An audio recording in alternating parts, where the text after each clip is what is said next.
आज ही हमारे रामलला का भी जन्म हो जाए और साथ ही हमारे हनुमान जी महाराज भी प्रकट हो जाए। वैसे देवता तो जन्म नहीं लेते, देवता प्रकट होते हैं। देवता हमारे जन्म नहीं लेते हैं, वो तो प्रकट होते हैं। और प्रकट कैसे होते हैं? ऋषि मुनियों के द्वारा, ऋषि मुनियों के आशीर्वाद से। देवताओं को इस धरती पर आने के लिए ऋषि मुनियों का सहयोग लेना पड़ता है। जब तक ऋषि मुनि संत जन देवताओं को आदेश ना दे, तब तक देवता इस धरती पर जन्म नहीं ले सकते, अधिकार नहीं है उनको। जब तक संत जन जब चाहेंगे तभी देवता आएंगे। तुलसीदास जी को देख लीजिए, अकबर तुलसीदास जी से घबराता था, लेकिन तुलसीदास जी अकबर को सुधारने नहीं गए। क्यों? अकबर चाहते तो तुलसीदास जी चाहते तो अकबर जो इतना अत्याचार कर रहा था ना करने देते, लेकिन तुलसीदास जी नहीं गए। क्यों? क्योंकि लोग अधर्मी हो गए थे, लोग धर्म करना भूल गए थे, चंदन लगाना भूल गए थे, हनुमान चालीसा का पाठ करना भूल गए थे, लोग पूजा पाठ नहीं करते थे। सब मोह माया में ऐसे फंस गए हैं कि उनको भगवान का मतलब ही नहीं पता है, भगवान से दूर दूर तक संबंध नहीं है। इसीलिए भगवान उनकी रक्षा करने के लिए नहीं आते। जब भगवान से आपका संबंध होगा तभी तो भगवान आपकी रक्षा करने के लिए आएंगे। अगर आप कभी विपत्ति में कहीं फंस जाएं तो आपकी रक्षा करने कौन आता है? जो आपका संबंधी होता है, जिससे आपका प्रेम होता है। अगर प्रेम नहीं रहेगा तो कोई आएगा? और प्रेम पहले से बनाना पड़ता है, संकट के पहले ही प्रेम बनाना पड़ता है। अगर संकट आए तब किसी से प्रेम बनाइए। एक्सीडेंट हो जाए कहीं रोड पर, बुलाते रहिए, लोग आने वाले नहीं हैं। बहुत श्रद्धावान व्यक्ति होगा, धार्मिक होगा, वही आएगा। नहीं, आजकल के कुकर्मी लोग देख लेंगे एक्सीडेंट हो गया है तो मोड़ घुमा करके चले जाएंगे, और चाहे बाद में पता चले हमारे ही घर का आदमी था। ऐसे ही एक घटना हुई। एक डॉक्टर था और पैसा लेकर के इलाज करता था, कहता था उसी का हमारे यहाँ इलाज ट्रीटमेंट शुरू होगा जो पहले फीस हमारी जमा कर देगा। एक दिन उसी के बेटे का एक्सीडेंट हो गया और लोग लेकर के आए, वो संजोग से उसी हॉस्पिटल में लेकर के आए। वह देखने भी नहीं गया, बोला कोई भी, हमसे कोई मतलब नहीं, पहले फीस जमा कर दे तभी देखेंगे। और अचानक से लोग उसको स्टेशन से लेकर के बगल से निकले और देख गया, उसका चेहरा दिख गया। जैसे ही दिखा कि मेरा बेटा है, वैसे ही बोला इसको तुरंत इलाज के लिए ले चलो, तुरंत ले चलो। लोगों ने कहा क्या हो गया? अभी तक तो आप कह रहे थे कि बिना हम फीस जमा किए नहीं करेंगे। बोले मेरा बेटा है। बोला और जो मर गए वो तुम्हारे बेटे नहीं थे? बताइए, आपको अपने बेटे से प्रेम है और सामने वाले बेटे से प्रेम नहीं है, ये क्या है? आपको लगता है हमारा बेटा राजा बन जाए, लेकिन और किसी का बेटा भिखारी बन जाए। आपका बेटा राजा बन जाए, लेकिन यह कामना मत करिए किसी दूसरे का बेटा भिखारी बन जाए। अपने बेटे को महान बताइए, लेकिन और किसी के बेटे को मत गिराने का प्रयास करिए, उसका भविष्य मत बर्बाद करिए। अपने बेटे को धार्मिक बनाइए, तभी जीवन चलने वाला है। और आज बहुत ही पावन पर्व है राधाष्टमी का। तो आज हम सर्वप्रथम हनुमान जी का दर्शन करने पहले चौपाई आती है हमारे हनुमान चालीसा में, बहुत विवादास्पद चौपाई हो गई है। और कौन सी? शंकर स्वयं केसरी नंदन, शंकर स्वयं केसरी नंदन, शंकर स्वयं केसरी नंदन, शंकर स्वयं केसरी नंदन।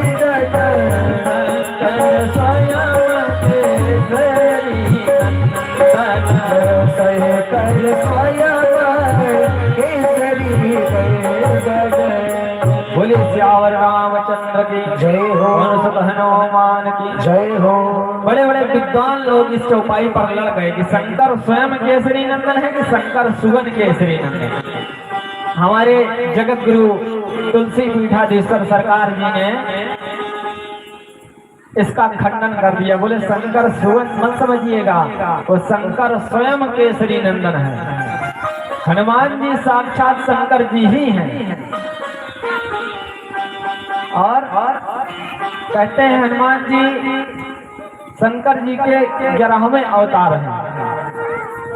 हनुमान जी शंकर जी के 11वें नहीं 11हों अवतार हैं। और आज आप सबको यही सिद्ध कर देंगे कि 11हों अवतार उन्होंने कब कब लिया। 11हों अवतार हनुमान जी ने लिया है। शंकर जिस प्रकार राम जी दशरथ के पुत्र थे ना, उसी प्रकार हनुमान जी भी केसरी के पुत्र थे। हनुमान जी भी केसरी के पुत्र वैसे ही थे जैसे रामचंद्र जी दशरथ के पुत्र थे। दशरथ को श्राप मिल गया था कि आपको कोई पुत्र नहीं होगा। उसकी कथा भी जन्म के थोड़ा पहले हम आपको सुनाएंगे। उसके पहले हम 11 दर्शन कर लेते हैं हनुमान जी का कि हनुमान जी 11 रूप में आए कैसे। सर्वप्रथम हमारे हनुमान जी जो यहाँ पर विराजमान हैं, पूरब मुखी हनुमान जी। बोलिए पूरब मुखी हनुमान जी सरकार की जय हो। पूरब मुखी हनुमान जी सर्वप्रथम पूजनीय हैं। क्यों? सर्वप्रथम पूरब मुखी हनुमान जी का क्या चमत्कार है।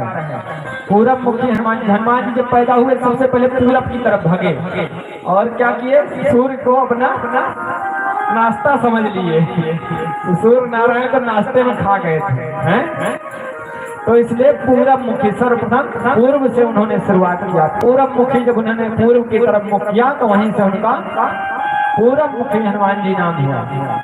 जो हमारे हनुमान जी यहाँ पर विद्यमान है। और इन हनुमान जी की महिमा क्या है, या हनुमान जी शत्रुओं का नाश कर देते हैं।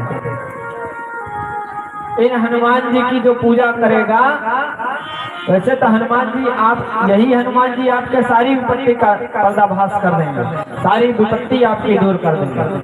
लेकिन मुख्य रूप से पूरब मुखी हनुमान जी की जो आराधना, अगर शत्रु बहुत परेशान करे और पूरब मुखी हनुमान जी की आप आराधना करें तो तुरंत आपको लाभ मिलेगा। तो इसलिए उन्होंने हनुमान जी ने पहला रूप धारण किया पूर्व मुखी हनुमान जी।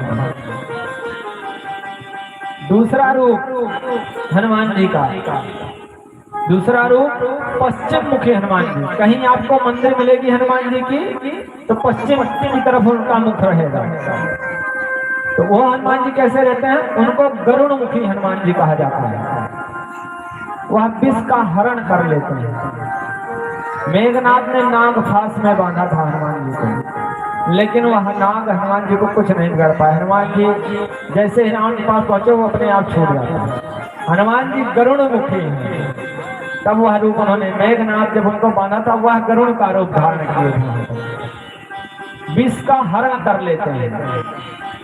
जो पश्चिमी मुखी हनुमान जी का मंदिर होता है, अगर किसी प्रकार का विषैला जीव जंतु अगर आपको काट ले तो उस हनुमान जी की आप आराधना करिए जहाँ पर पश्चिम मुखी हनुमान जी हो, और उनका सिंदूर ला करके उसी डंक के स्थान पर रख दीजिए।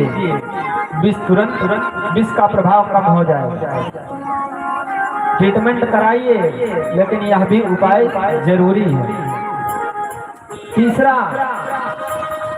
तीसरा रूप हनुमान जी का देखिए। तीसरा रूप है हनुमान जी का उत्तर मुखी हनुमान जी। जिस हनुमान जी का मुख उत्तर की तरफ रहता है वह कीर्ति मुखी हनुमान जी कहलाते हैं। बोलिए कीर्ति मुखी हनुमान जी सरकार की जय हो। तीसरा रूप हनुमान जी का है कीर्ति मुखी। अगर उत्तर की तरफ हनुमान जी का मुख हो अगर उनकी आप पूजा करेंगे तो आपकी प्रतिष्ठा और कीर्ति बढ़ेगी, आपका मान सम्मान बहुत ही उच्च हो जाएगा। और चौथा रूप दक्षिण मुखी हनुमान जी। और दक्षिण मुखी हनुमान जी, दक्षिण मुखी हनुमान जी का लोग बहुत आराधना करते हैं। क्यों करते हैं? क्योंकि यह नरसिंह हनुमान है। बोलिए नरसिंह हनुमान जी सरकार की जय हो। यह नरसिंह हनुमान जी सरकार है। जहाँ पर दक्षिण मुखी हनुमान जी आपको मिले वह नरसिंह है। और यह रूप उन्होंने धारण कब किया था? जब हनुमान जी को जगाया गया था। कहाँ पर? समुद्र के किनारे हनुमान जी नहीं उठ रहे थे और हनुमान जी को कहा गया कि राम काज लग तब अवतारा। यह शब्द सुन करके अगर भगवान के कार्य के लिए आपका जन्म हुआ है, यह बात आपको जैसे ही पता चले वैसे ही नरसिंह के समान अपना रूप धारण किया हनुमान जी ने। और क्या किया? सिंहनाद कर बारही बारा, सिंहनाद कर बारही बारा, लीलैना घों चलने दिखाया, लीलैना घों चलने दिखाया, लीलैना घों चलने दिखाया,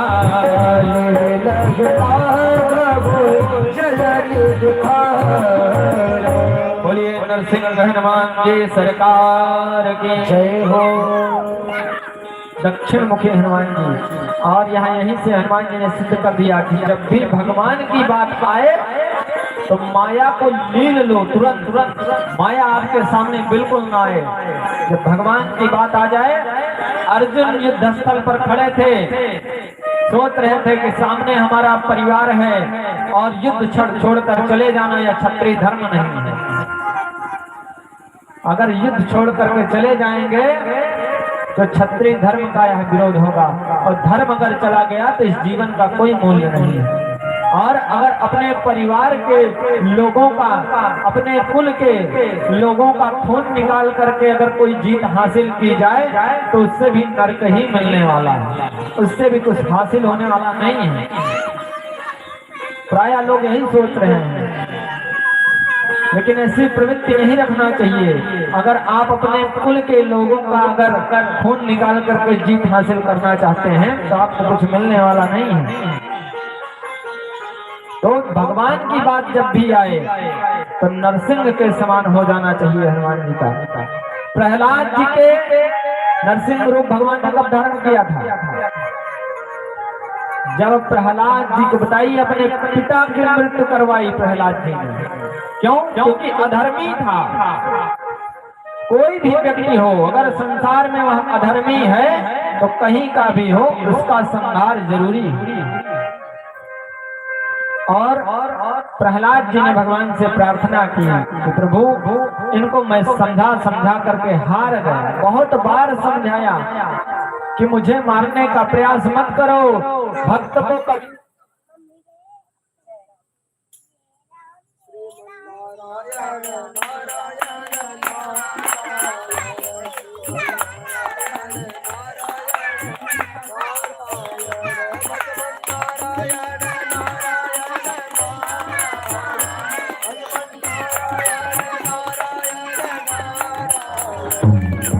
नारायण नारायण नारायण नारायण नारायण नारायण।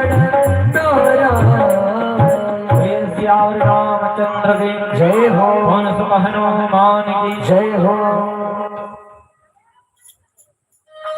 भक्त को अगर मारने का प्रयास करेंगे भगवान के तो कभी सफल नहीं होने वाले हैं।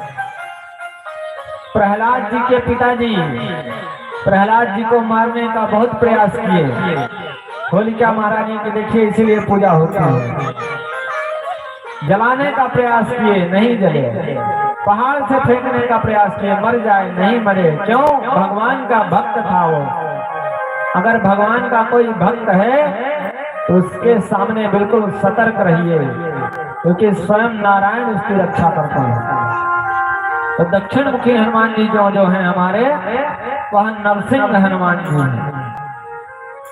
बोलिए नरसिंह हनुमान जी सरकार की जय हो। अब पांचवा रूप का दर्शन करिए। पांचवा रूप हनुमान जी ने कब धारण किया? पांचवा रूप हनुमान जी का बहुत ही अद्भुत है।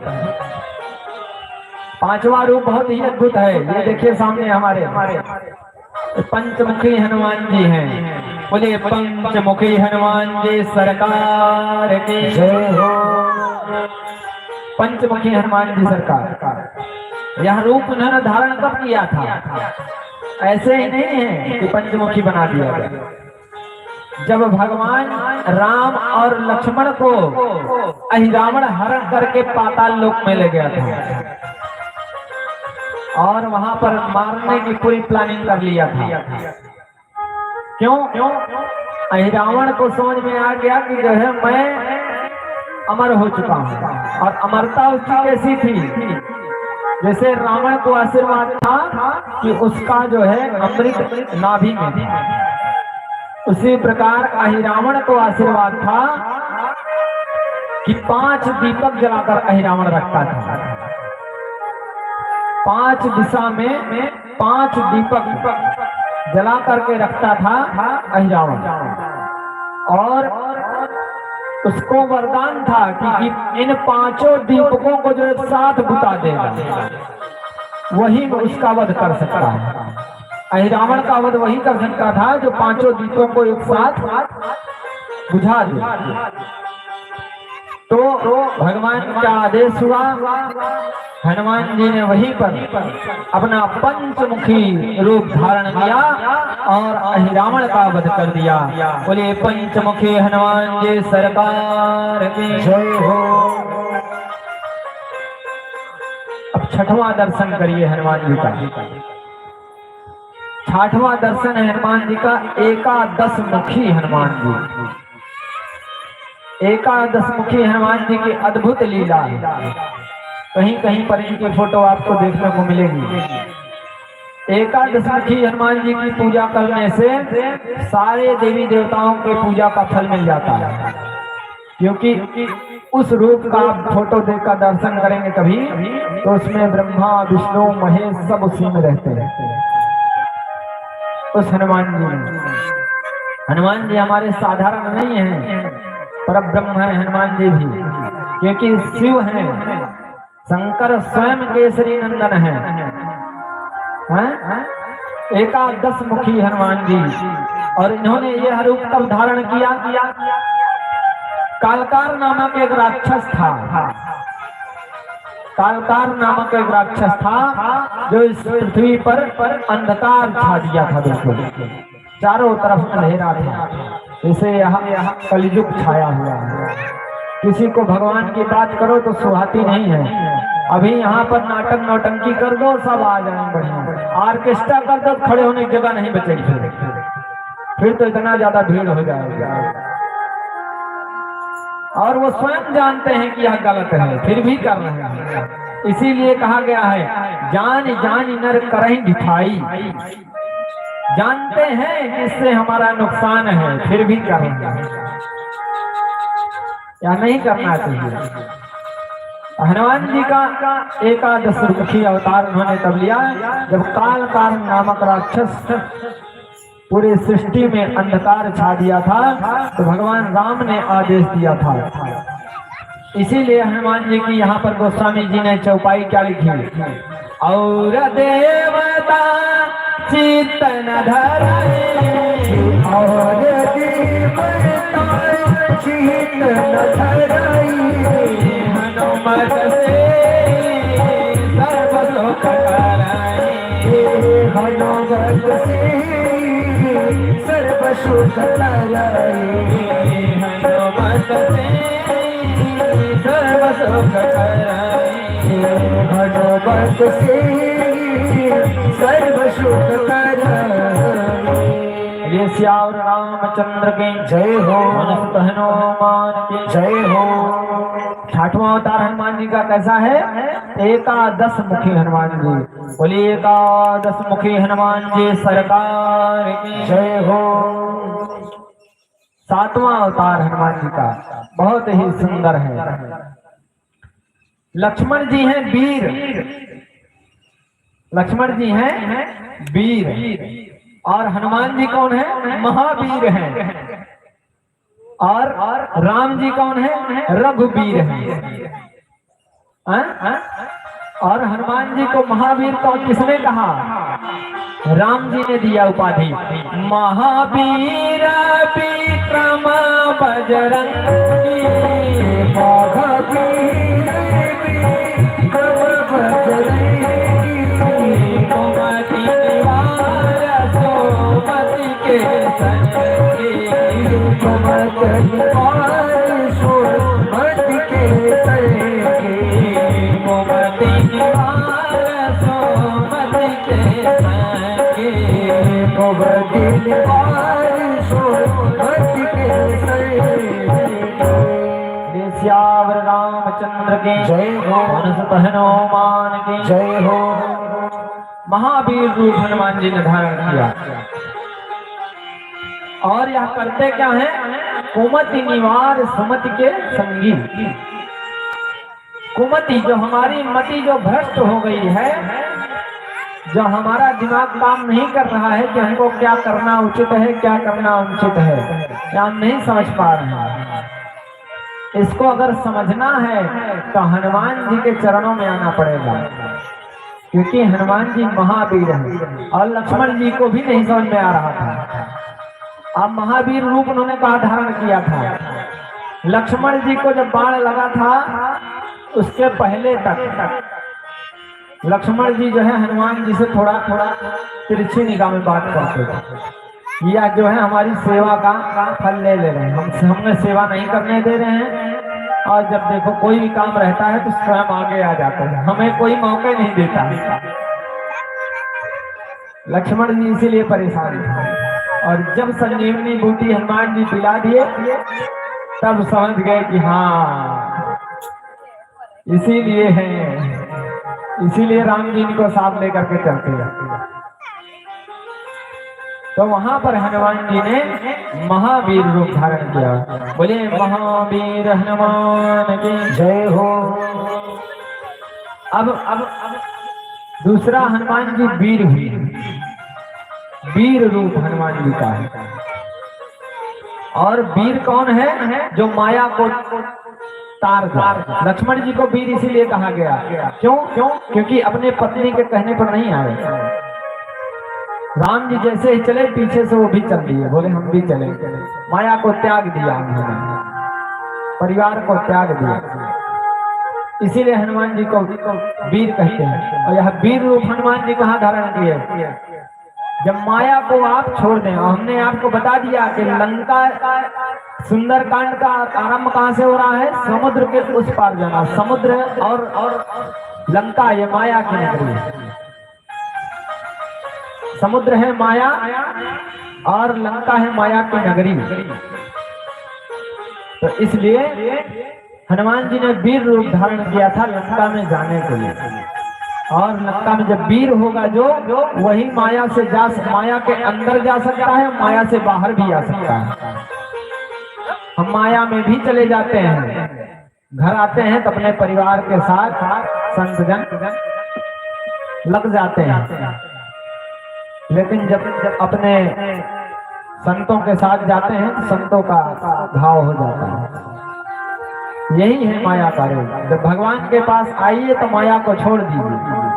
नहीं बैठे यहाँ हैं और घर में मन लगा है। जब मन में यहाँ, जब आपका शरीर यहाँ है तो मन भी यहाँ होना चाहिए। इसीलिए हनुमान जी ने वीर रूप धारण किया। बोलिए वीर हनुमान जी सरकार की जय हो। हनुमान जी वीर हैं। और 9वां रूप हनुमान जी का है। कौन सा? 9वां रूप है हनुमान जी का भक्त हनुमान। बोलिए भक्त वत्सल हनुमान जी सरकार की जय हो। हनुमान जी अपने स्वामी के बहुत बड़े भक्त हैं और यह रूप उन्होंने कब धारण किया, इसको सिद्ध कब कर दिया उन्होंने। एक बार राम जी अपने सिंहासन पर बैठे हुए थे अयोध्यापुरी में, लंका विजय करने के पश्चात अयोध्यापुरी में बैठे हुए थे। सब लोग विचार करने लगे कि हनुमान जी ऐसे हैं जो किसी को सेवा का मौका नहीं दे रहे हैं, सारी सेवा दिन रात राम जी के चरणों में लगे रहते हैं। कोई काम होता है तो कहने का मौका नहीं मिल पड़ता, तुरंत हनुमान जी राम जी के लिए प्रस्तुत हो जाते हैं और किसी को काम नहीं मिलता है। इसलिए ऐसा किया जाए, सभी ने सलाह बनाई। माँ सीता जी भी थी, लक्ष्मण जी भी थे, शत्रुघ्न जी भी थे, भरत जी भी थे, सब ने सलाह बनाई हनुमान जी के लिए। ऐसा है, ये पूरी सेवा कर लेते हैं, इनका भी एक काम बांट दो, काम का बंटवारा होगा कि राम जी की सेवा कौन कैसे करेगा। बोले ठीक है, सब लोग बांट लो भैया। राम जी ने कहा बांटिए, अपने हिसाब से बांट लीजिए। सब ने अपना अपना काम बांट लिया और हनुमान जी को कोई काम ही नहीं दिया।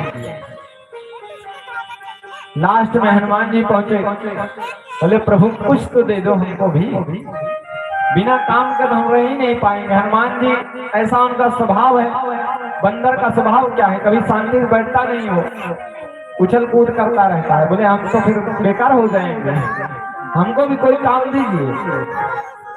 बोले अच्छा ठीक है, तुमको मैं काम देता हूँ। माँ सीता जी ने कहा, राम जी ने सीता जी की तरफ इशारा कर दिया, बोला इन्हीं से पूछ लो, इन्हीं लोगों ने काम बांटा है, मेरी मर्जी से काम बांटा नहीं गया। माँ सीता ही आपको बताएंगी कि कौन सा काम किसको करना है, तो इन्हीं से आप पूछिए। हनुमान जी गए सीता जी के पास, बोले माँ हमें भी कोई काम दीजिए।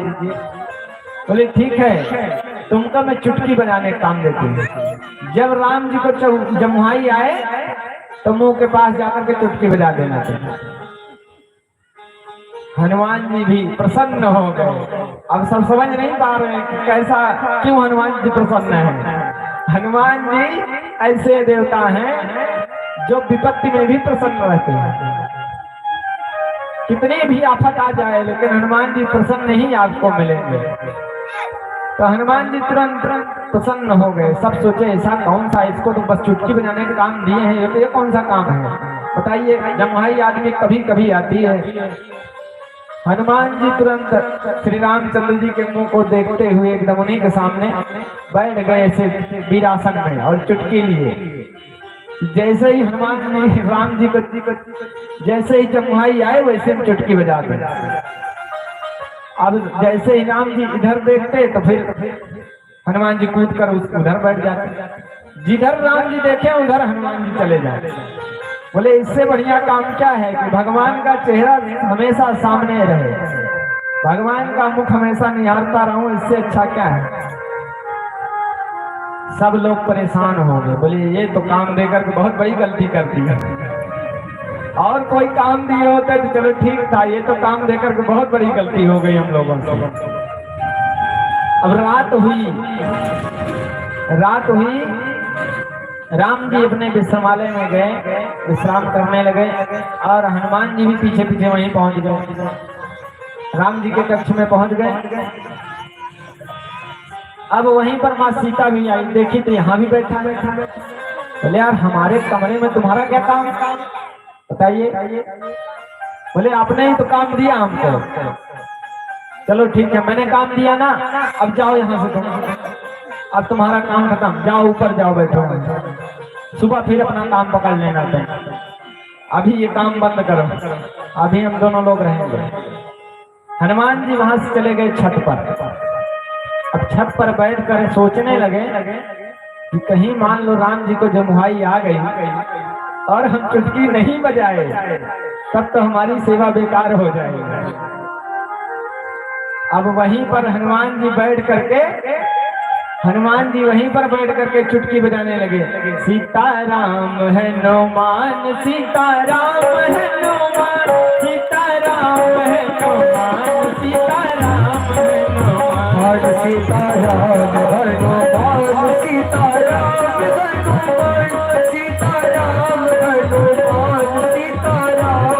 हनुमान सीताराम हनुमान सीताराम हनुमान सीताराम हनुमान सीताराम हनुमान सीताराम हनुमान सीताराम हनुमान सीताराम हनुमान सीताराम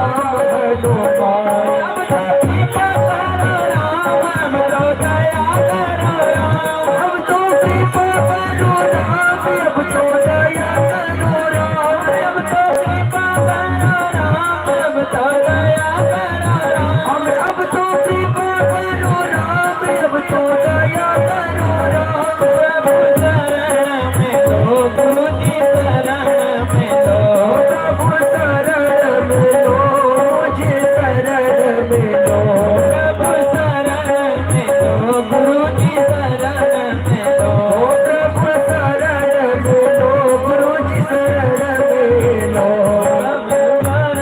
प्रभु शरण में लो प्रभु शरण में लो प्रभु शरण में लो हरि शरण में लो मेरी डूबती नैया पार करो मेरी डूबती नैया पार करो मेरी डूबती नैया पार करो मेरी डूबती नैया पार करो इस दास का अब उद्धार करो इस दास का अब उद्धार करो इस दास का अब उद्धार करो इस भक्त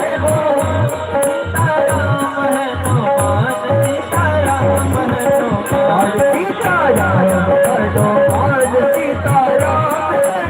करो सीताराम हनुमान सीताराम हनुमान सीताराम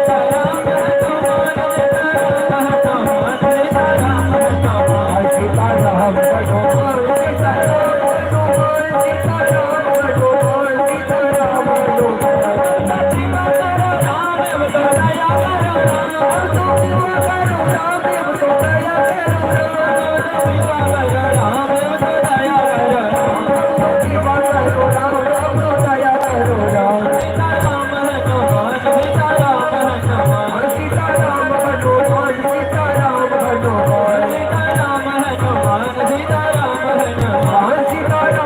हनुमान सीताराम हनुमान सीताराम हनुमान सीताराम हनुमान सीताराम हनुमान सीताराम हनुमान ये श्यावर रामचंद्र के जय हो सुत हनुमान के जय हो अब हनुमान जी ऊपर छत पर बैठ करके चुटकी बजाने लगे और इधर राम जी भी सोच रहे हैं। राम जी हनुमान जी इधर सोच रहे हैं कि हमारे स्वामी की कहीं सेवा हमसे छूट न जाए, और इधर राम जी क्या सोच रहे हैं कि कहीं भक्त का कर्म कहीं निष्फल ना हो जाए। अगर आप भगवान के भक्त हैं, कुछ भी कार्य करते हैं, तो आपका कार्य कभी निष्फल नहीं जाएगा। भगवान उसको जरूर लेंगे। आप चाहे विधि से करें चाहे बिना विधि के करें। विधि से करेंगे तो ज्यादा लाभ होगा और बिना विधि के करेंगे थोड़ा कम लाभ होगा, लेकिन भगवान स्वीकार कर लेते हैं। भगवान तो ऐसे हैं जो सबरी के जूठे बैर भी खा गए। सोचिए, आपको कोई जूठे बैर दे तो नहीं खाएंगे, और आजकल लोग खा भी रहे हैं। आजकल चले जाइए शहरों में, पढ़े लिखे लोग बहुत ज्यादा ब्रिलियंट लोग जो हैं, वो एक नारियल ले लेते हैं, 4 लोग उसमें डंडी लगा लेते हैं और पीते रहते हैं। एक थाली में 4 लोग खा ले रहे हैं। ऐसा नहीं करना चाहिए। जूठा किसी का खाते हैं तो उससे पवित्रता चली जाती है, अपना जब तब सब नष्ट होने लगता है। इसीलिए किसी का जूठा नहीं खाना चाहिए। जूठा आजकल लोग खाने का फैशन चल गया है। हमारे मित्र हैं तो हम खाएंगे, भगवान सबरी का पैर खा गए तो इसमें खाने में क्या दोष? अरे सबरी वो थी जब भगवान, जिसको भगवान ने सशरीर अपने शरीर में प्रवेश कर दिया, अपने चरणों में प्रवेश करा लिया। सबरी की कोई समाधि स्थल नहीं है, जटायु की है, सबरी की नहीं है। सबरी को भगवान ने सशरीर स्वीकार किया था। सबरी का शरीर और भगवान के शरीर में कोई अंतर नहीं रह गया था। इसलिए भगवान भक्त वत्सल हैं। हनुमान जी का यह भक्त हनुमान का चित्र हम लोग देख रहे हैं, दर्शन कर रहे हैं। तो राम जी भी सोच रहे हैं मन में कि कहीं हमारे भक्त का कार्य कहीं निष्फल ना हो जाए, इसलिए राम जी भी जमुहाई लेने लगे। उधर हनुमान जी चुटकी बजाने लगे और इधर राम जी भी जमुहाई लेने लगे। अब हनुमान जी इतनी जल्दी जल्दी चुटकी बजाने लगे कि राम जी का मुंह खुला का खुला रह गया, कुछ बोल नहीं रहे हैं। माँ सीता जी ने देखा इनका मुंह खुला का खुला, बोले क्या हो गया? अभी तक तो ठीक थे, अब क्या हो गया? अब जब मुंह बंद करें तब बोले, बोलने तो उधर भक्त का कार्य नष्ट हो जाए, निष्फल हो जाए। इसलिए राम जी भी मुंह खोल करके वहीं पर लेटे हैं। अब पूरी अयोध्या में भगदड़ मच गई कि रे राम जी तो बीमार हो गए, पता नहीं क्या हो गया राम जी को, मुंह बंद ही नहीं कर रहे हैं, मुंह खुला का खुला है, ना कुछ बोल रहे हैं ना कुछ डोल रहे हैं। डॉक्टर बुलाए गए, सब कुछ बुलाया गया। बाद में सब लोग सोचे कि आज हनुमान जी दूर हैं, इसीलिए कहीं तो नहीं हो गया, हनुमान जी कहाँ है, बुलाइए। गए तो हनुमान जी को पता लगा छत पे बैठे हैं हनुमान जी ऊपर, और वहीं पर सीताराम हनुमान सीताराम सीताराम सीताराम अपना वहीं पर जप रहे हैं और चुटकी बजा रहे हैं। और जैसे ही हनुमान जी वहां पर आते हैं और चुटकी बजाना बंद करते हैं, वैसे ही राम जी स्वस्थ हो जाते हैं। अयोध्या में चारों तरफ प्रसन्नता छा जाती है। तो हनुमान जी का यहीं से सिद्ध होगा कि हनुमान जी अपने स्वामी के बहुत अच्छे भक्त हैं। बोलिए भक्त वत्सल हनुमान जी सरकार की जय हो। ये हनुमान जी का 9वां दर्शन है। 10वां दर्शन हनुमान जी का करिए और 9वां दर्शन भक्त वत्सल है। क्यों? सुमेरी पवन सुत पावन नाम, सुमेर पवन सुत पावन नाम, अपने पवन करी राखे राम, अपने बस करी राखे राम, अपने बस करी राखे राम, अपने बस बोले श्यावर रामचंद्र की जय हो, सुत हनुमान की जय हो।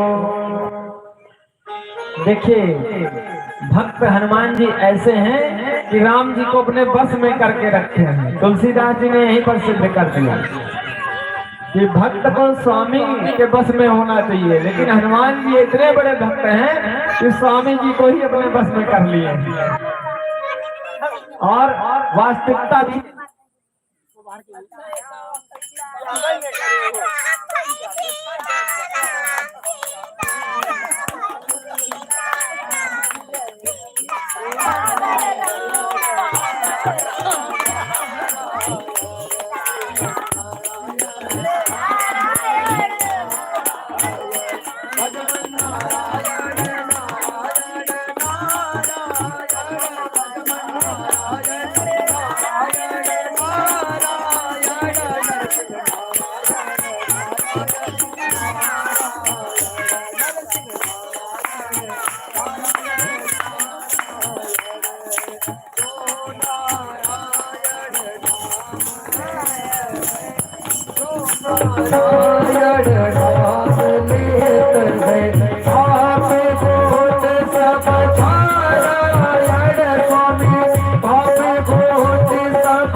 श्यावर रामचंद्र के जय हो। पवन सुत हनुमान के जय हो। देखिए हमारे अवनीश जी का परम सौभाग्य है कि लोग राम कथा नहीं सुनते हैं, भागवत कथा सुनते हैं, लेकिन इनका सौभाग्य है कि अपने माता पिता को राम कथा सुना रहे हैं। क्यों? क्योंकि जीते जी या स्वर्ग का यहीं पर अनुभव कर लें। इनके माता पिता यहीं पर स्वर्ग का अनुभव कर रहे हैं? और जो लोग इस लोक से चले गए वह स्वर्ग में गए कि नहीं गए कोई गारंटी नहीं है, कोई देख नहीं सकता, लेकिन इनके माता पिताजी यहीं पर स्वर्ग का अनुभव कर रहे हैं।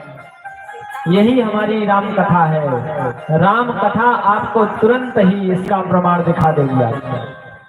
रामचरितमानस का ऐसा आनंद है, इसलिए राम कथा जरूर सुनना चाहिए जीवन में। रामचरितमानस का उद्भव इस कलिकाल के विनाश के लिए हुआ है। जो राम कथा रूपी छतरी लेकर के चलते, राम कथा रूपी छतरी लेकर के चलता है, उस पर एक कलयुग रूपी वर्षा कोई प्रभाव नहीं डालती। कलयुग कितनी घंघोर वर्षा करे, कितना घंघोर कलयुग आ जाए, लेकिन जो राम जी का चरित्र रूपी छाता लिया है उसको कभी कलयुग अपने फांस में बांध नहीं सकता। उसी प्रकार हमारे भक्त हनुमान जी हैं जो अपने स्वामी को भी अपने बस में कर लिए। यहीं से सिद्ध हो जाता है कि हमारे हनुमान जी जो हैं वह भक्तों में सबसे सर्वोपरि, सबसे ऊपर है, भक्ति में सबसे ऊपर है। इसीलिए यहीं से सिद्ध हो गया। बोलिए भक्त हनुमान जी सरकार की जय हो। 10वां दर्शन करिएगा हनुमान जी का। 10वां दर्शन हनुमान जी का तब होता है जब हनुमान जी सूर्य भगवान को नाश्ता समझ करके मुख में ले लेते हैं और उनका मुख भी सूर्य के समान दिखाई देने लगता है। वहीं पर हनुमान जी धारण कर रहे हैं कौन सा मुख? सूर्यमुखी हनुमान जी। बोलिए सूर्यमुखी हनुमान जी सरकार के जय हो। यह काम उन्होंने कब किया था? बचपन में। सभी लोग कथा जानते हैं, इसलिए बहुत संक्षेप में बताएंगे कि अचानक से घर में कोई नहीं था। सूर्य भगवान सुबह सुबह लाल लाल बढ़िया दिख रहे थे, टमाटर की तरह। हनुमान जी को ने अपनी माता से पूछा कि मैया यहाँ क्या है? बोले कुछ नहीं, यहाँ जो है फल है। बोले अच्छा। हनुमान जी कुछ नहीं बोले। अचानक से एक दिन हनुमान जी सुबह उठे,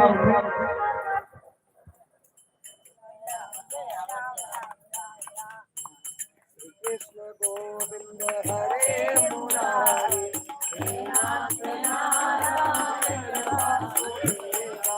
कृष्ण गोविंद हरे मुरारी, हे नाथ नारायण वासुदेवा।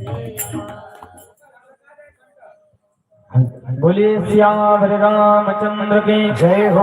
पवन सुत हनुमान के जय हो। तो हनुमान जी क्या किए कि सुबह सुबह उठे और देखे कि सूर्य जो है लाल लाल टमाटर के जैसे बिल्कुल निकला हुआ है। और हनुमान जी को लगी भूख। घर में कोई था नहीं, इधर उधर ढूंढे, मैया मैया मैया मैया मैया है ये नहीं है। हनुमान जी घर से बाहर निकल आए, देख रहे हैं कि पेड़ के बीच से सूर्य नारायण देख रहे हैं। बोले अब मैया को क्या बुलाना, चलो आज यही खा लेते हैं। हनुमान जी चल दिए और सूर्य को नाश्ते में खा लिया। बाली समय रवि भक्ष लियो, तब दीन हो लोक भयो अंधियारो। ताज सोतास भयो जग कोय, संकट काबु सुजात न तारो।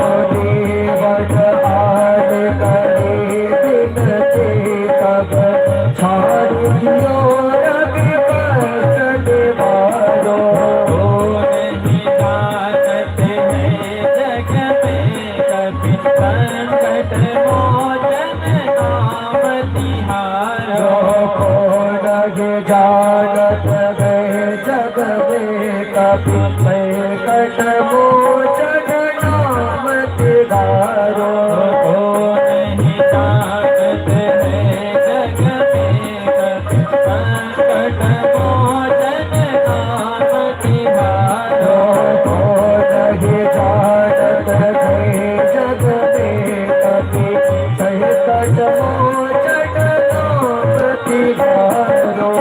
बोलिए श्यावर रामचंद्र की जय हो। पवन सुत हनुमान की जय हो।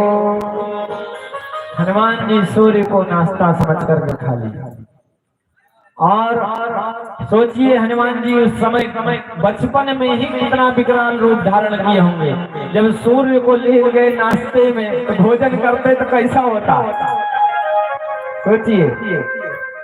तो इसलिए हनुमान जी वहीं पर अपना सूर्यमुखी रूप धारण करते हैं, 10वां रूप धारण करते हैं सूर्यमुखी का। बोलिए सूर्यमुखी हनुमान जी सरकार की जय हो। अब हनुमान जी का 11वां रूप का दर्शन करिए। हनुमान जी का 11वां रूप सबसे सुंदर रूप है और यह रूप हर व्यक्ति को अपने अंदर धारण करना चाहिए। इस रूप को सदैव इस रूप का आचरण करना चाहिए। यह है हनुमान जी का व्यास हनुमान। बोलिए व्यास हनुमान जी सरकार की जय हो। हनुमान जी यह रूप धारण करते हैं व्यास हनुमान जी। और व्यास कैसा हो, जो अपनी माँ को कष्ट से निवृत्त कर दे, जो सर्वप्रथम अपनी माता जी को कथा सुनाए। और मेरा भी भगवान श्री सीता रामचंद्र जी सरकार की कृपा से और हनुमान जी की कृपा से, इनके सबके आशीर्वाद से, इस क्षेत्र के समस्त बुजुर्गों एवं सभी लोगों के आशीर्वाद से ऐसा सौभाग्य प्राप्त हो रहा है कि मैं अपनी प्रथम कथा अपनी माता जी को यहाँ पर सुना रहा हूँ। आप सबका आशीर्वाद है, इस क्षेत्र के बुजुर्ग जनों का आशीर्वाद है, जो मैं अपनी प्रथम कथा अपनी माता जी को सुना रहा हूँ। और हनुमान जी भी अपनी कथा माता जी को सुनाते हैं। और ऐसी कथा सुना रहे हैं हनुमान जी।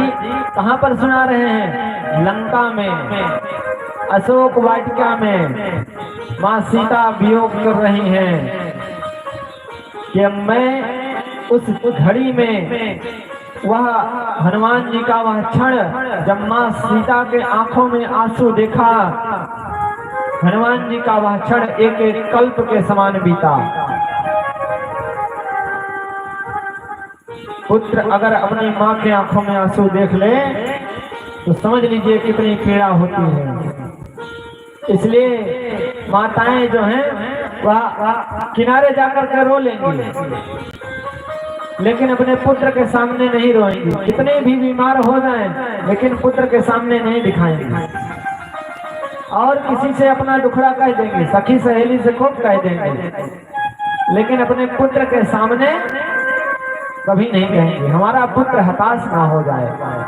और शायद अगर माँ सीता देख लेती कि हनुमान जी यहाँ बैठे हैं तो माँ सीता भी ना रोती, लेकिन हनुमान जी छुप करके वहां पर बैठे थे। हनुमान जी छुपे थे, नहीं देख पाई माँ सीता, इसलिए माँ सीता विलाप की। और हनुमान जी ने दर्शन किया माँ सीता का, एक एक कल्प के समान एक एक क्षण बीत रहा था हनुमान जी का। और हनुमान जी ने अपने माँ के कष्ट की निवृत्ति के लिए वहीं से छोटा सा रूप बिल्कुल धारण करके वहीं से कथा कर रहे हैं। रामचंद्र गुण बरने लागा, सुनत ही सीता कर दुख भागा। रामचंद्र गुण बरने लागा, सुनत ही सीता कर दुख भागा।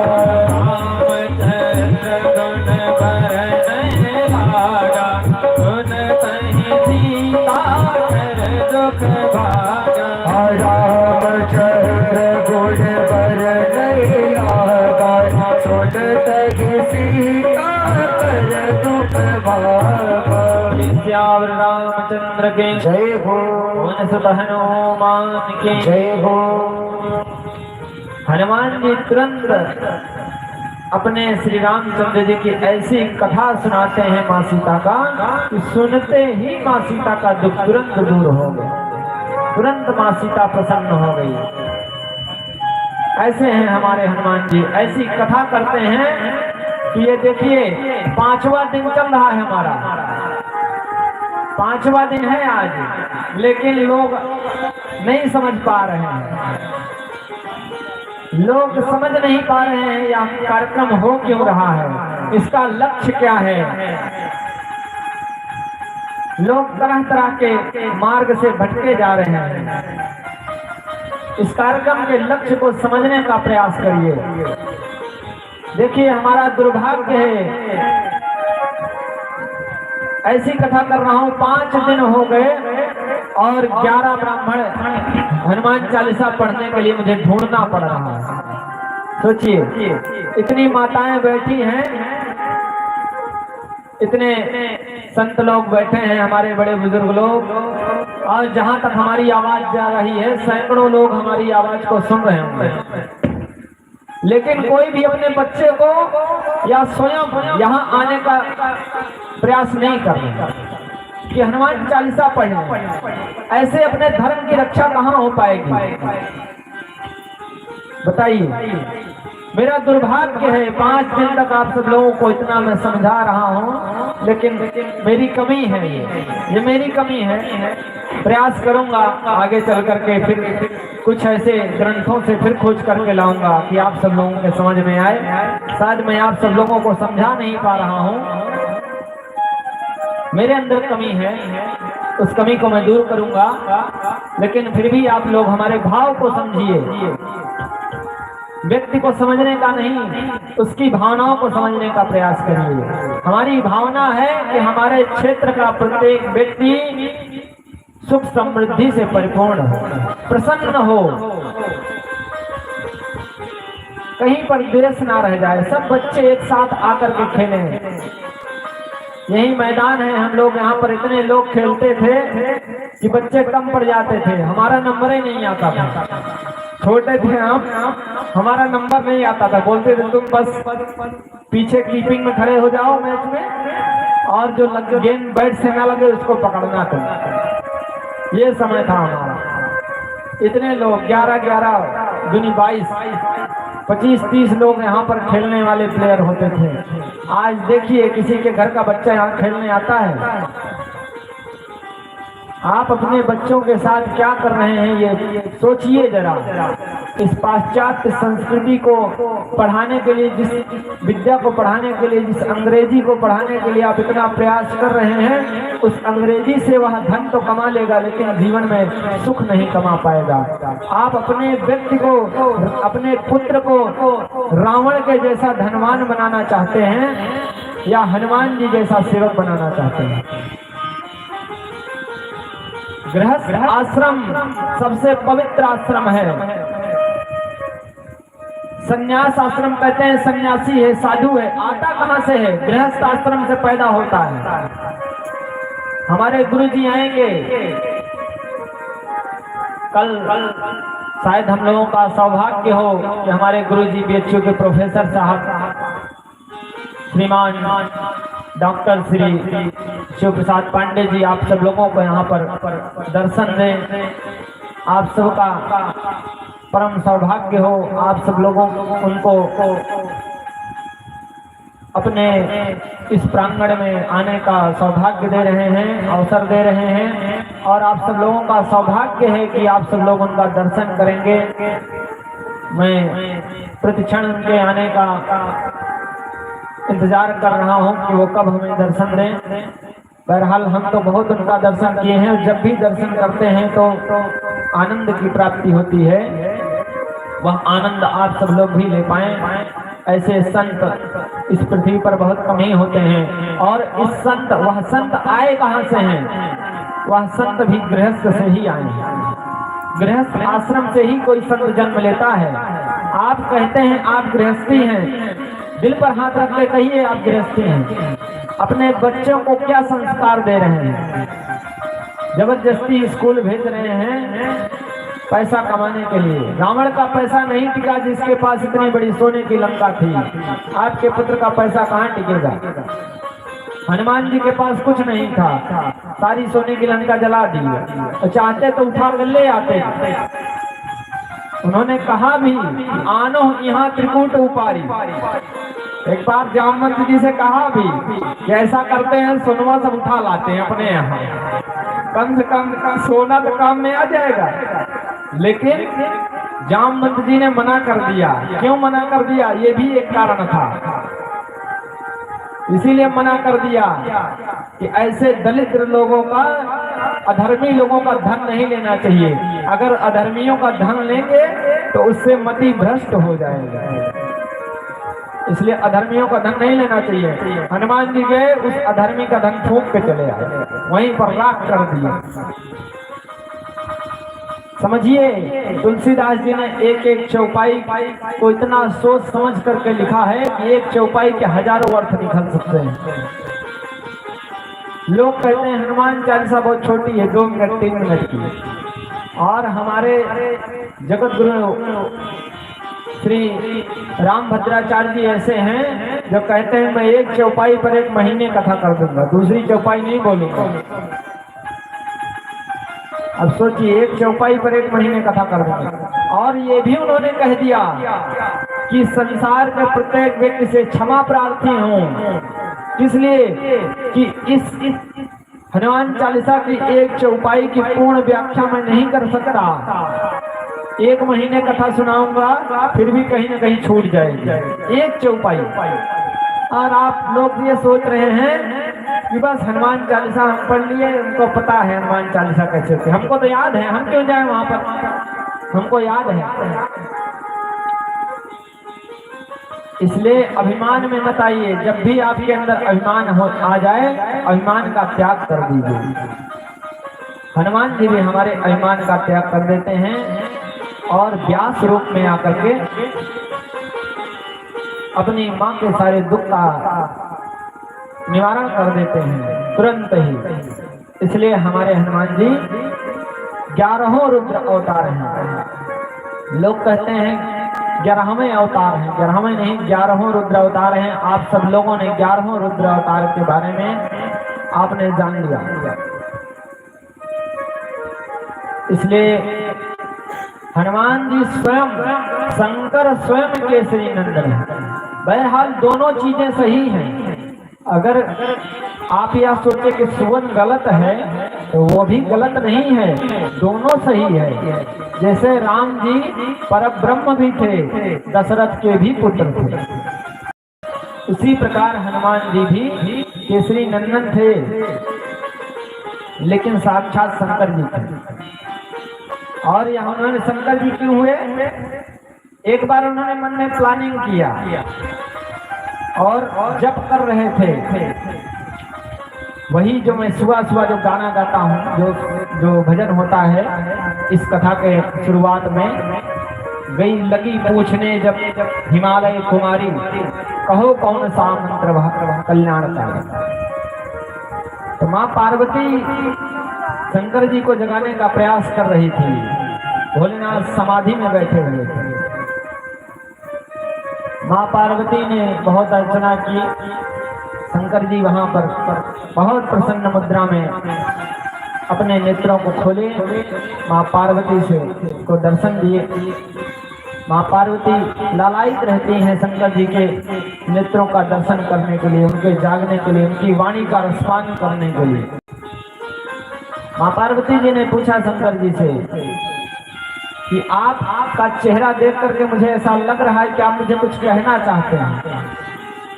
बोले हाँ भवानी, कुछ कहना चाहता हूँ आज आपसे। बोले बताइए।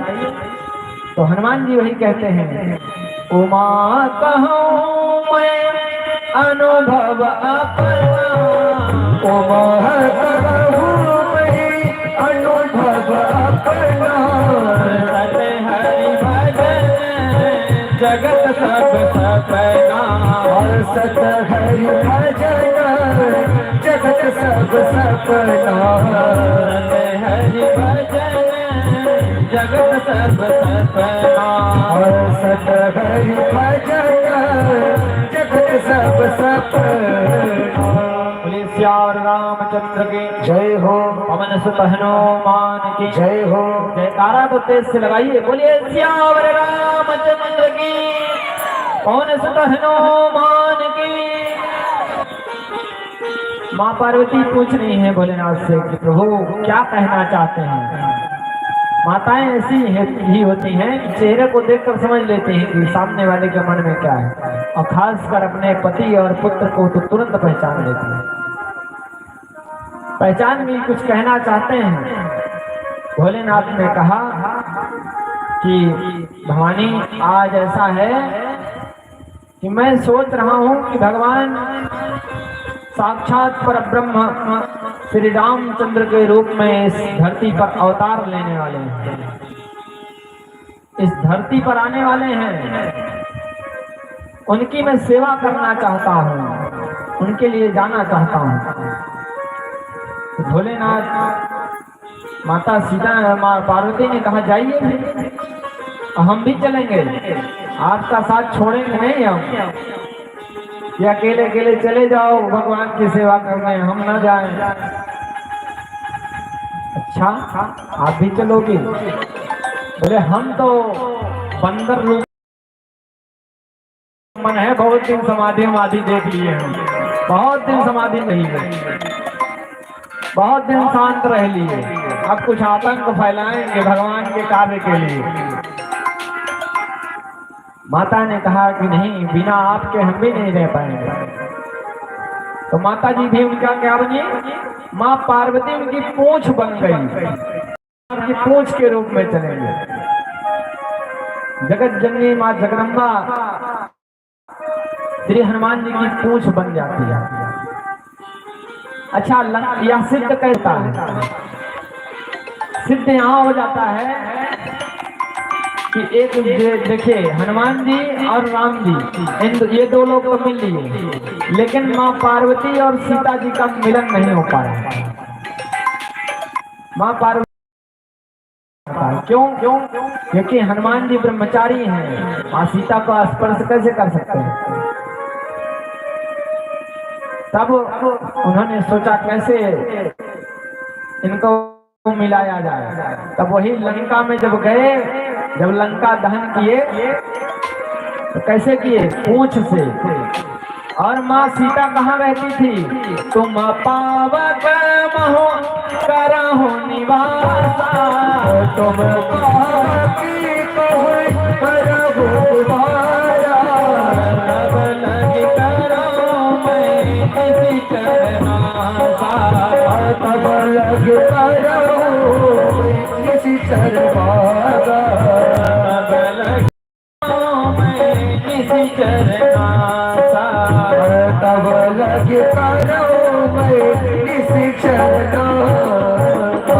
बोलिए श्याम रामचंद्र की जय हो, सुत हनुमान की जय हो। यह सब ये कथा बहुत ढूंढने पर मिलती है, ये सब बहुत सिद्ध जनों के पास ये सब संजो कर रखते हैं लोग। यह कथा जल्दी संत जन किसी को देते नहीं है। किसी संत ने हमको परोस दिया तो हम भी ला करके आप सब लोगों के सामने परोस रहे हैं।